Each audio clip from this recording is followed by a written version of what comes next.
Manila,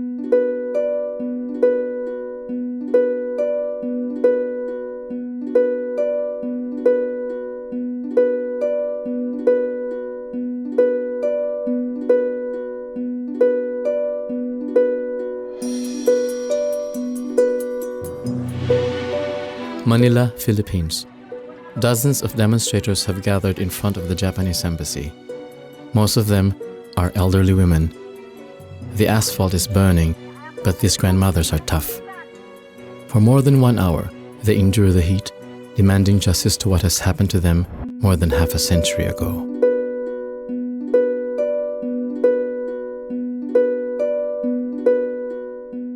During the Second World War, the Japanese military authorities forced an estimated 90,000 to 200,000 women in occupied territories in Asia to work as prostitutes. Some of them were still teenagers. They were raped, often beaten, and abused. The Japanese called them yanfu, or comfort women. After the war, the survivors struggled to continue with their lives, hiding what many considered to be a shame. After having been silent for more than 50 years, they have started to tell their stories. Until today, they are waiting for an adequate compensation and official acknowledgement of their victimization. They are in their 80s and 90s now, and time is running out for them.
One son and two daughters. Two daughters. That's my youngest daughter. Yeah, that one. Yes. This one is the eldest. That is the Wala si oldest. Maring Belen ha. Ay, tulog ba? Babae, dalawang lalaki dati sa babae. Kung tama ka. Bata mo pa.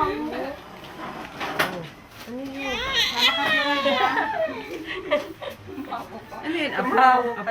Apo sa tuhod. Apong ko to. Apo niya. Marami rin ako apuan. Ito kayo sa bahay. Kung ba yung nagugupit baga ako ng mga buwan, kung minsan nalakad ako papunta doon, tinitingnan ko yung bago dyan na ginagawang malaking bahay na basketballan daw yan.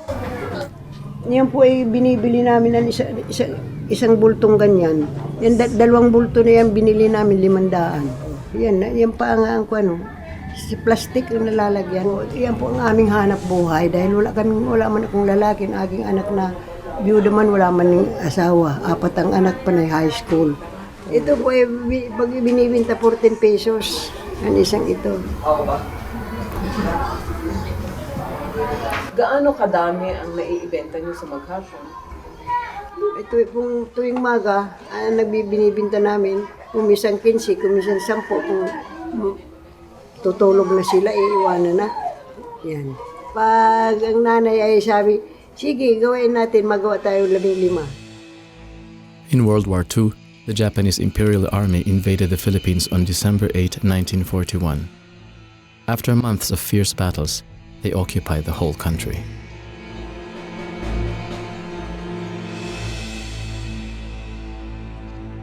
Ako po ay 15 to 16 years old nung ako ay mapapunta sa kamay ng mga Hapon. Ay ako po ay mahaba pong istorya ang aking naabutan sa Kuwan. Na 1942, ako po ay nakatira nga sa Anig. Ngayon, ang aming baryo ay wanted na wanted kan Hapon. Dahil nandoon naman ang kampukang gerilya malapit sa aming baryo. Tuwing Sabado, ang mga sundalong gerilya ay nagpapasayo sa aming baryo. Lunes ka nandiyan na naman mga Hapon sa aming baryo. Ang aming baryo ay talagang hindi mo na makita ang mga tao. Panay ng Hapon siguro mga 200 mahigit ang napunta. Halos araw-araw napunta sa amin ng mga sundalong Hapon. Ngayon, ang ginawa namin, dahil noong 1942 ang mga Hapon ay hindi pa masyadong kuwan sa babae. Ang tawag yan, malikot sa babae. Noong 1943 na, ang pagdatingan niyan dyan sa aming bahay sa baryo, aga-akyatan na sila sa aming bahay. At saka kung ano ang gagawin sa iyo, kung hahalikan ka, kung yayapusin ka. Ang ginawa namin, ang ginawa ng tatay ko, umalis kami sa baryo, lumipat kami sa bahay namin sa Nyugan. Magang-maga kaya na may Lunes kaya may sulat naman tatay ko na madating ang manok daan doon. May baka kami doon, may baboy, mayroon kami yan na kalabaw. Pag-aarawan ng tatay ko. Nandiyan na ang 5 Hapon. Pagdating kan 5 Hapon, sabi sa akin, kura-kura Siberian. Siberian? Sabi sa akin, nagagalit naman ko. Ulit-ulit sa akin, kura-kura Siberian. Iniisip ko, ano kaya sasagot ko dito sa Hapon na ito? Kura-kura Siberian, di ko alam. Sa akin yan, 2 Hapon. Ang ginawa kan isang Hapon sa akin, kuwanan ako, pasuin ako sa sigarilyo kang mukha. Yan, kapasuan po yan hanggang ngayon, hindi ko na maalis-alis. Dumikit yan ang kung apoy, kan sigarilyo. Ngayon, yun na naman isa, ginawa niya, dahil hindi nga ako nagsasagot. Nung ako'y pasuin, sumigaw akong sumigaw na malakas. Ginawa ko isang Hapon na naman na lumapit. Pero parang bayonet? Hindi po, maliit lang, gaya lang. Pero ang bayonet niya, nandun sa kanyang lolo kang baril. Pero yung kinuha niya dito, ay ganito lang kahaba. Ginawa niya kaya dahil ako'y sigaw ng sigaw. Ginawa naman katong isa, sinaksak. Kaya po ang kuwang ngayon, putol ko yan eh. Ngayon na lang nahilog ang kuwang kayan, pero ko na naputol yan. Yan ay nakalawit yan na gawin. Ito na lang ang nakakuwang sa akin hanggang dito sa loob. Lampas yan ang kuwang niya. Bago ito pa, sisaksak ko pa ako dito. Ito, nakita mo po yan. Kasaksakan yan sa akin, pero the please yan. Yan dugo, ganyan talagang po hindi baka isa ng kuwan. Isang mahigit, mga kampuan dito, mahigit pa dyan na 2 puno. 30 metros ang layo doon sa aming bahay. Doon ako, tinali ako sa puno kaya ng langka. Ngayon, doon ako nirip kan 2. Pakarip na ako niya. Sabi ko, isa lublog kan tubig doon, siguro silip yan ka intirong bumaga yan. Siguro po mga 10 taon na, hindi ko yan nahihipong ganyan. Simple na masakit. Yan, yung kurko na yan.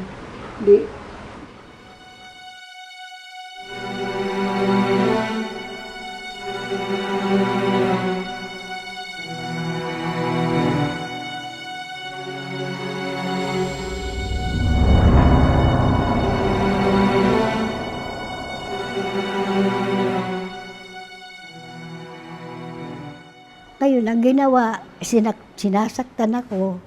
Pinagsasampal ako dahil nagpipiglas ako hanggang sinisikmuraan ako nung hapon. Nung parang nawawala na ako ng lakas, ang ginawa nung dalawang hapon, yung isa, binitbit ako sa kamay, isa naman sa paa, at saka parang baboy akong itinitsaro sa truck sa ibabaw. Yun nung nandun ako, siyempre ayaw ko talaga maano sa kanila. Ayaw ko bumaba, pero kinaladkad naman ako ulit. Itinulak na nila ako, tapos talaga pinipilit ako bumaba na. Banda huli na abutan ko doon ng mga babae din doon. Tapos sabi niya, huwag ka na magsigaw, may papatayin ko pa nila niyan. Di nandun ako, tapos wala ka na dito, mahinga ng saklolo. Diyan ka na. Ang edad ko noon ni 13 to 14. Di pa ako nare-regla noon. Di, nung sundan ako, nung makita ko sila, sinilip ko. Sundan ako ng mga ako na ito. Hindi tumakbo ko. Ano ako tumakbo? Siyempre, mahina lang ako sila. Tatlo sila eh. Inabutan ako ng 3 hapon. Nakiabutan yan. Binatukan akong ganyan. We are all, mga bata, at least mga age 12 to 14 kami noon. We shouted for help. Wala. We got unconscious. When we regain our consciousness, we are already in the garrison. 2 kwarto yun. Yung isang kwarto, meron na rin isang babae. Dito sa isang kwartong pinagdalhan sa akin, walang tao. Nung binalibag nila ako doon sa pinagsasampal pa ako. Talagang galit ng galit sila sa akin. Iyak naman ako ng iyak. Iyak ako ng iyak. Lahat ng damit nila, kami naglalaba. Tsaka yung pagkain na tulong-tulong kami sa pagkain sa tanghali. Nagkukuha ng pagkain nila, naghahanda. Sa gabi na, pagkatapos nun, hindi ka pwedeng magpahinga dahil binabantayan kami. Hindi kami pwedeng makipag-usap. Umakyat doon, 4 na babae ang pahihirapan, ginagahasa nila gabi-gabi. Kasi pag iripin ka na talaga ng mga sundalo yan, kahit anong oras yung gusto kanila. Pero karamihan ginarip kami sa gabi yan. Tsaka yung nag-rip sa iyon, hindi naman yun pa rin eh. Iba na naman. Kasi rotation sila, gabi-gabi yan, iba-iba. Dako. Nung matapos yan, 3 paghahasa sa akin, yung iniwanan na lang ko basta. Umalis na sila. Siguro mga alas 7, alas 8 ng gabi, hinubaran na ako ng 3 hapon. Siyempre, ayokong pumayag. Hanggang sa saktan nila akong saktan, nawalan ako ng malay. Nung ako nawala ng malay, namagising ako, wala na. Puro sakit na nararamdaman ko. Iyak ako ng iyak. Nung araw-araw ganyan, gabi-gabi. Gusto ko na talaga na makalabas ako doon. Yung sa ginawa nila sa akin, tinitiis ko talaga yan. Ilang buwan yun na pagtitiis ko doon. Ang ginawa naman nila, ang ginawa ko, sabi ko, paano tayo makaalpas? Sabi na, maghintay ka na lang kung ano niyan sa iyo, dan bahala ka na. Bahala na tayo dito, sabi ng mga kasama ko yung babae. Paghihirap ko doon. 1 taon po kayo? Oo. 1 taon nagtitis. Ako wala akong ginawa kundi umiyak na lang, magdasal. Pagkakuan, sabi ko sana bago kung mamatay man ako, makita ko ang mga magulang ko. Ganun ang sakripisyo kong inabot sa kanila. Hirap ng katawan ko.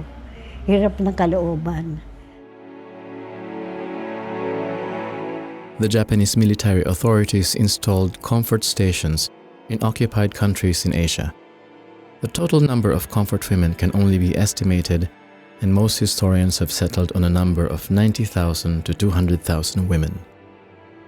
Although some of the women prostituted themselves voluntarily, the vast majority of comfort women were kidnapped or lured into these stations, where they were imprisoned and raped. Violence against women was frequent, especially in the Philippines. The purpose of the comfort stations was to cut down on random rapes, prevent the spread of sexually transmitted diseases, and leaking of military secrets to civilians.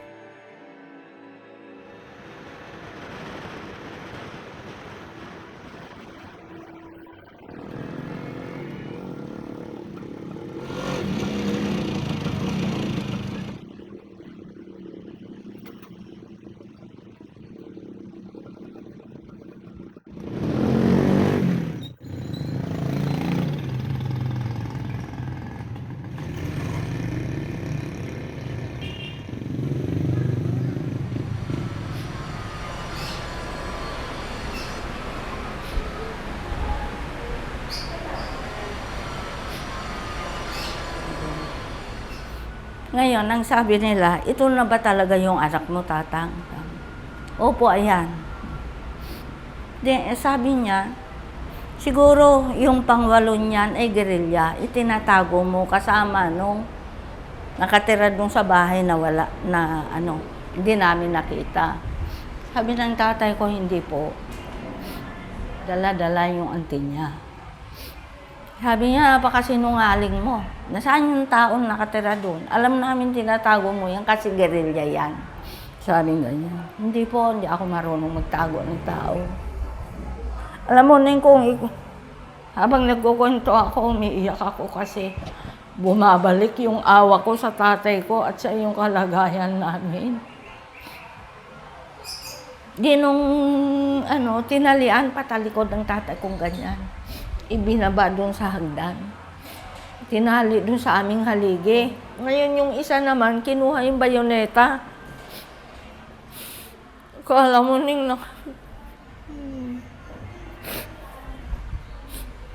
Nilalaplap na ganyan yung ng tatay ko, balat. Sabi ng tatay ko, patawarin niyo po kami, wala kaming kasalanan sa inyo.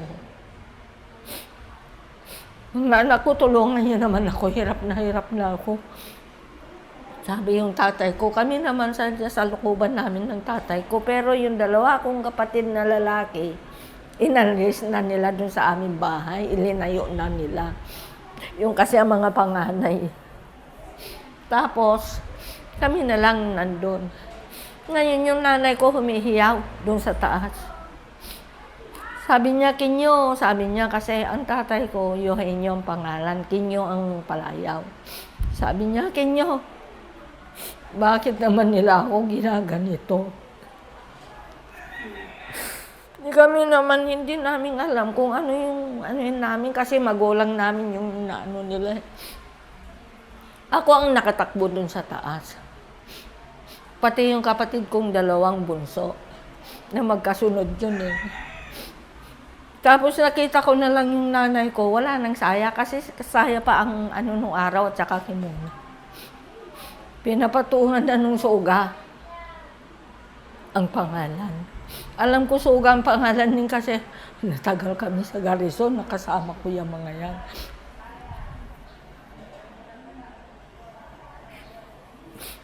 Tatay ko talaga. Sabi niya, mga anak ko, nasaan na ba kayo? Hirap na ako. Nasaan ba yung asawa ko? Ginaganyan lang nung tatay ko eh. Tapos nung pagdating namin doon sa maakyat kami ganyan sa mababang bundok. Nung lilingon na ako sa aming baryo, umuusok na. Sinusunog na nila. Kaya ang pagkaalam ko, yung tatay ko, nanay ko, tsaka dalawa kong kapatid, isinama nila sa sunog yan. Dito na Neng, nung sa munisipyo na kami, yung ate kong dalawa, Meteria at tsaka Ismenia, diniretso nila sa mismong garrison. Only few places of their victimization can still be visited today. Intramuros is the historic center of Manila. Built during 300 years of Spanish occupation, it is today the highlight of any touristic sightseeing tour. The Philippines are proud of their Spanish heritage. Many Filipinos bear a Spanish name, and the Philippines are the largest Catholic country in Asia. very little remembers today of the Japanese occupation. There was a Comfort Women's station in the courtyard of this old church, but no plaque remembers that.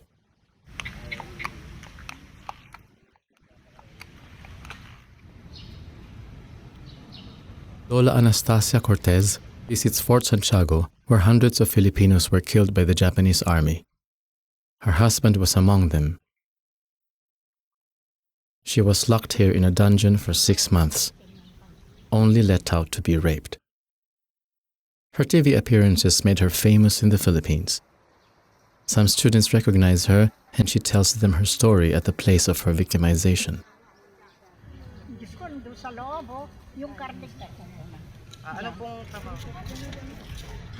Stepmother ko.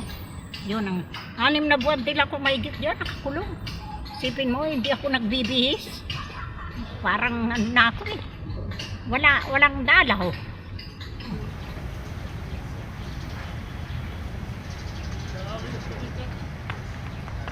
Dito, baba ako dito. Dari ko tutuwa. Isipin nyo, sa loob ng 6 months, dyan, pag gusto akong ready, lalabas ako, dadalhin ako doon sa ako. Bigla natin makita eh. Talagay ako doon sa ano. Doon ako, kinulog sa tapat ng bitana. Nakaharap ako dito sa may puno ng mga kawayan China. Doon. Merong ano doon na maliit na ano. Ang inuupuan ko, araw black. Ano, mabuti pa doon. May folding bed. Ayun, kung gusto kang gamitin. Ano, para kung nakikita, yung nakabitin yung paa niya dalawa sa itaas. Hindi pa kadena eh, yung lubid lang. Hindi ko pa abutin ganito. Ayoko lumabas eh, dahil yung mga anak ko, mga alangang lalaki, kahit pa paano may pinag-aralan. Siyempre may mga pride yun, di ba? Ang katuwiran ko naman sa kanila. Hindi ko naman gusto yun. Tsaka wala pa sila. Hirap talaga. Yun, kaya ako nabubuhay siguro. Dahil yung dasal ko sa gabi-gabi. Isin lang yung mga sakit ko, abahan pa buhay ko. Kailangan makuha kong katarungan bago ako mga. Kala nyo, masakit sa akin yan, lalo kung in-interview ako, bumabalik.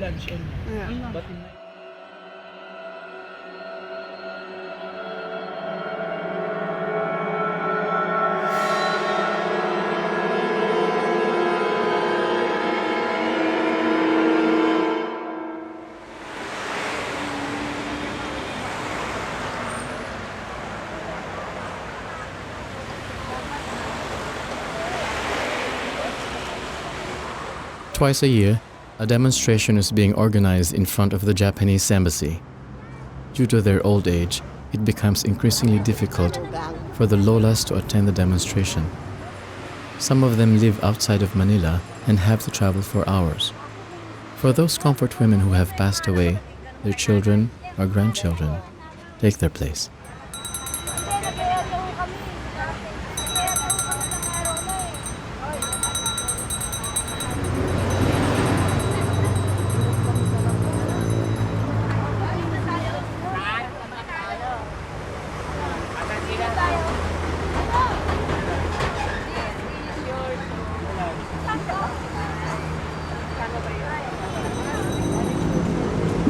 Ngayon, tinulungan mo sila sa ilang gobyerno, gobyerno por gobyerno. Natapos na sila. Pero andito sa Pilipinas, ngayon wala naman na itulong. Pag pupunta doon sa Japan, nagsasabuatan lang. Maraming iniimbita nga mga konforme, nga mga negosyante. Yun lang. Pero ang Comfort Women nakalimutan na.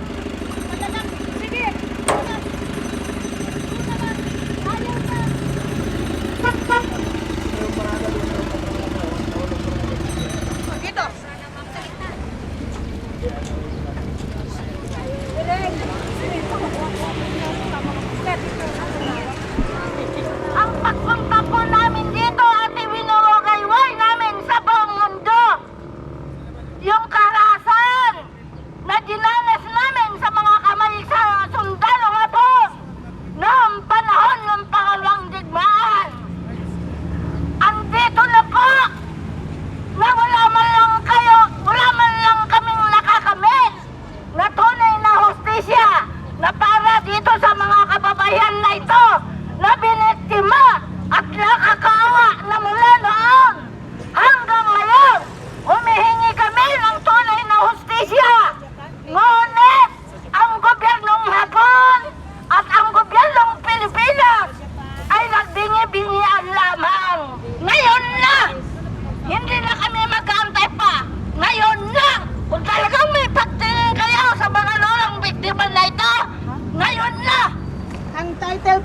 ay urgent petition to urge the Japanese government to pass legislation on the issue of comfort women under the system of sexual slavery by the Japanese military during World War II. Kaya hindi ho kami magpapasalamat, Mr. Policeman. Sige, salamat po sa araw na ito.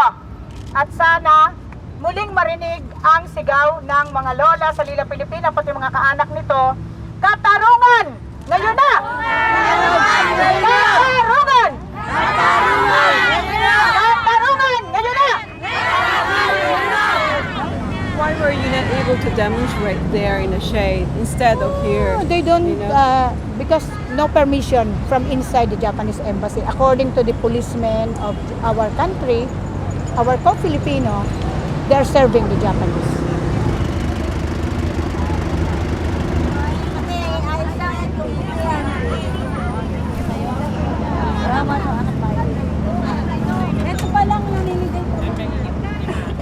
When the Comfort Women went public, they were already in their 60s and 70s. Therefore, people called them Lola, the Filipino word for grandmother. They joined forces in non-government organizations such as Lila Pilipina, which organized this demonstration. We only do it twice in a year. Always by March and then August, the end of World War II. Orientation. These are the orientation. This is Lola Rosa Henson, the first Filipino comfort woman who publicly recounted. And the other Lola, she is from Samar, Pampanga, Pangasinan. So, different Lolas.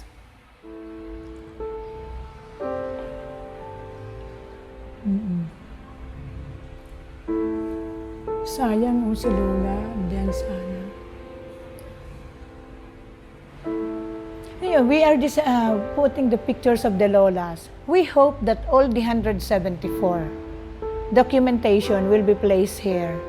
But we are just preparing these pictures of the Lolas, and then we want to put it there.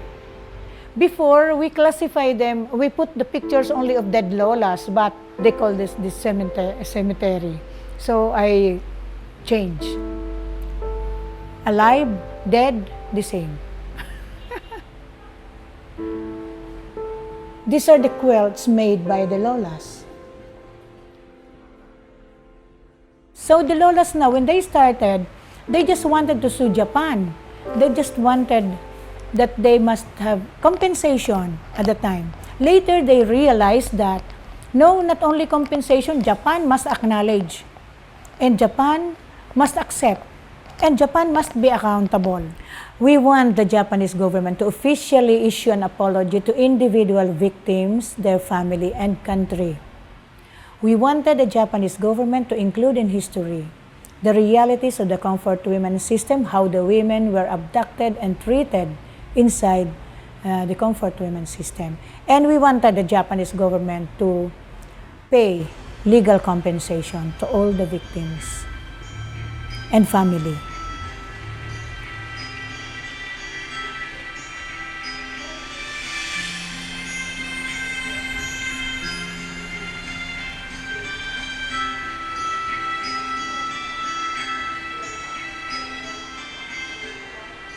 Yes, that is a very light meeting wherein they can talk to each other and then exchange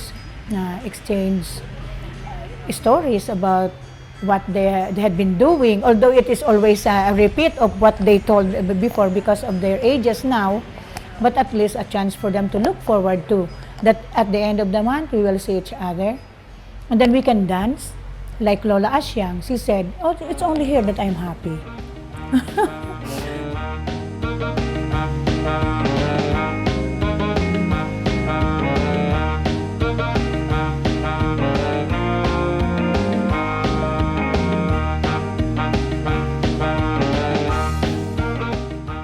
1946, the Philippines regained their independence. The American way of life became the role model for a society hungry for life, and the country experienced an economical revival in the 50s.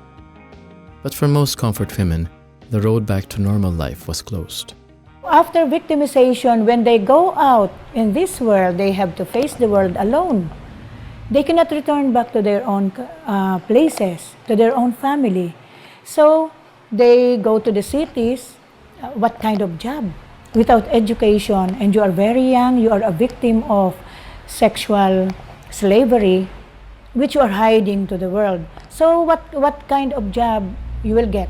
And then when the time came for them to get married, they were not able to get married formally. Some doesn't have the benefit of a wedding, only a live-in relationship.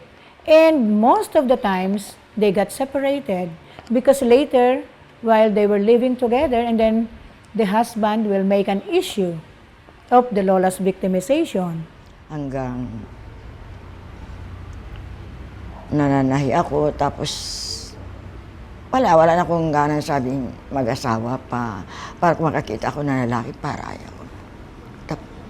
Bandang ulit naman talaga, siyempre, hindi man maaari na hindi may magligaw sa akin, Hindi, siyempre yung pagligaw niya sa akin, may manligaw yan, baliwala na.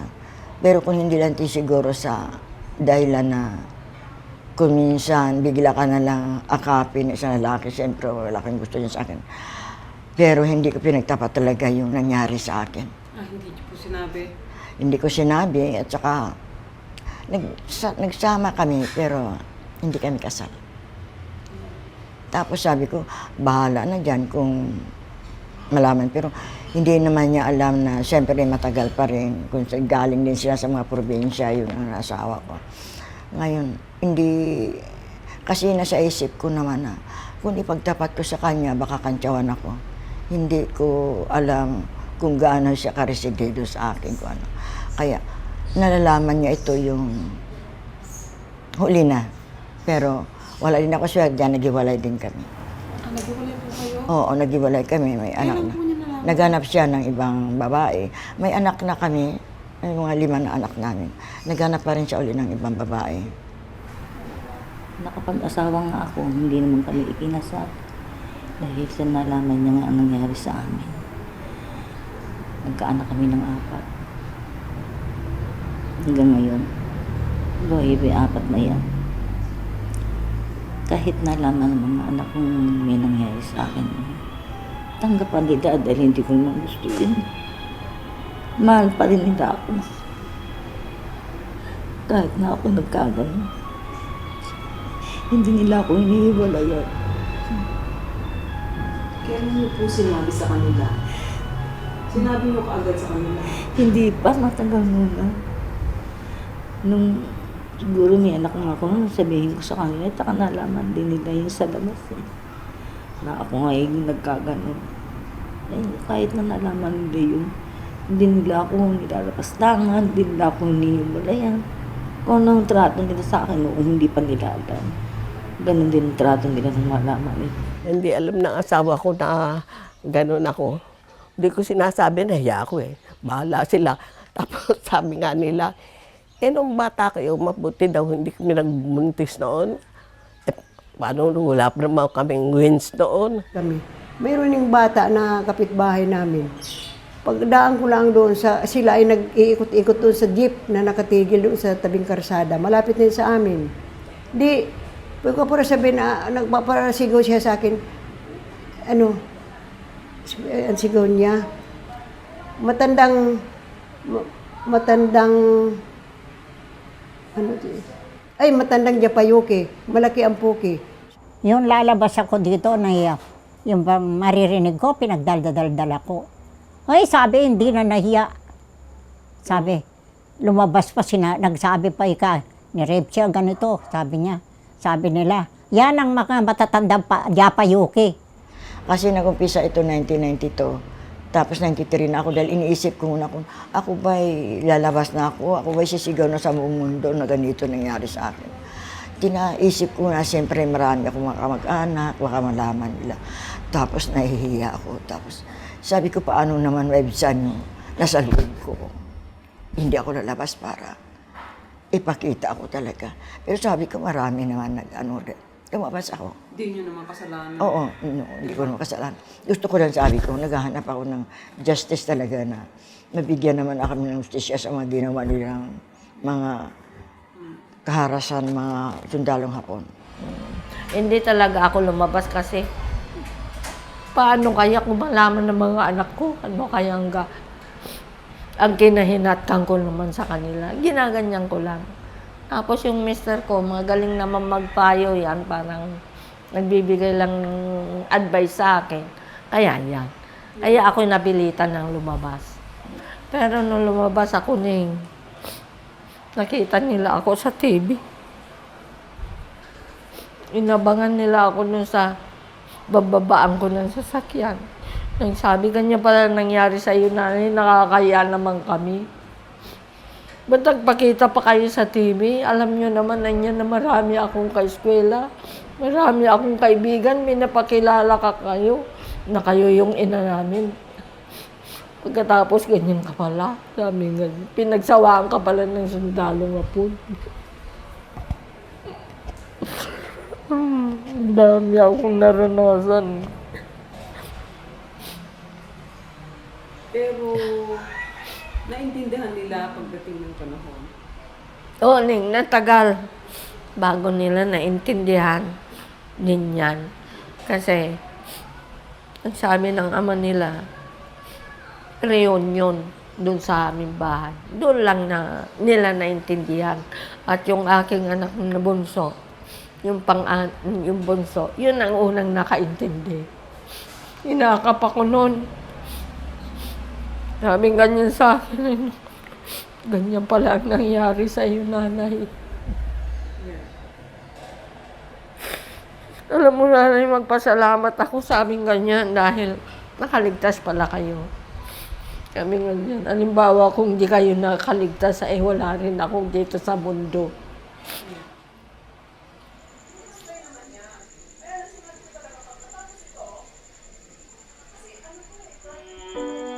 For nearly 50 years, the Comfort women kept silent about their ordeals and their stories almost became forgotten. It was in the early 1990s when Lola Rosa Henson was one of the first to publicly talk about what happened to her. Lola Rosa, who died in 1997, published her story and called upon other victims over the radio and television to join her. Responding to her call, dozens of women began to publicly tell their stories. Lola Anastasia Cortez was a friend of Lola Rosa. Together, they were part of a delegation invited to Japan, where they told their stories and demanded an apology and compensation. In 1995, the Japanese government established the Asian Women's Fund.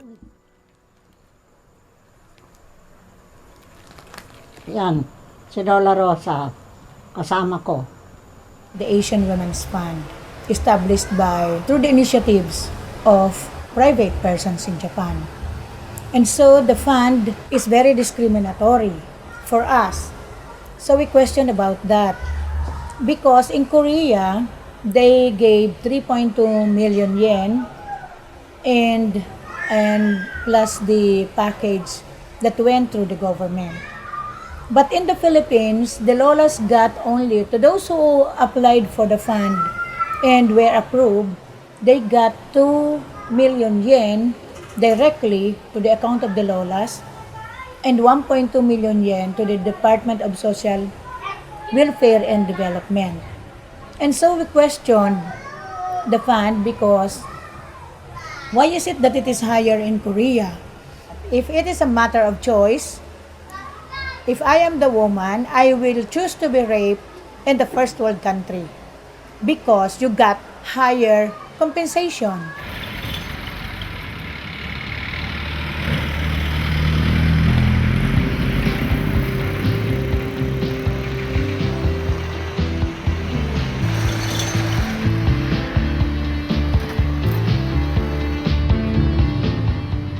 In the Lolas Center, the Comfort women meet regularly, plan their next political activities, and have fun.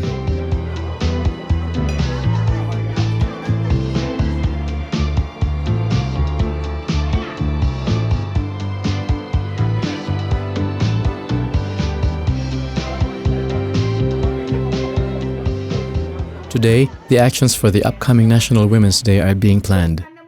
They want to urge the Philippine government to support the Comfort Women's claim of compensation from Japan.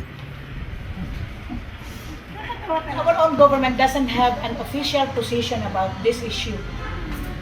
We were demanding from the Philippine government to have an official position that this is a war crime and be strong enough to call this a war crime. But until now, the Philippine government is doing nothing. The Asian Women's Fund provided Comfort Women atonement money in a written apology by the then Japanese Prime Minister Tomiichi Murayama. But until today, this chapter of Japanese history is still missing in many Asian school books. Some Japanese politicians question that women have been forced into comfort stations. Therefore, the Lolas feel that they are still not recognized as victims. Even the Philippine government makes little efforts to remember this chapter in history. Most places of former comfort stations have vanished and others have no plaques of remembrance. It took the victims' organizations years of lobbying to have a commemorative stone set up in a park opposite the Central Post Office in Manila, now surrounded by garbage.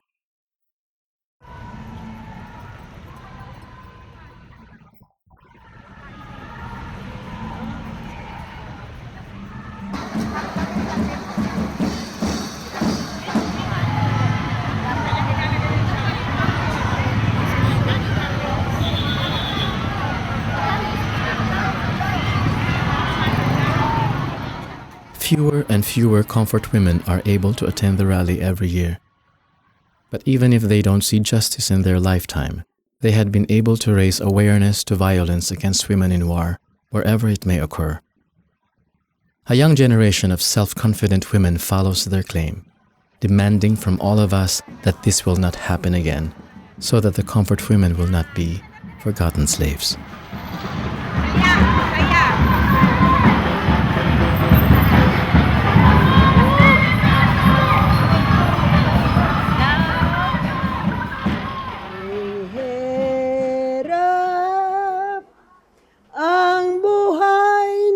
Komporto man, tinitiis ang lahat na mga kahirapan.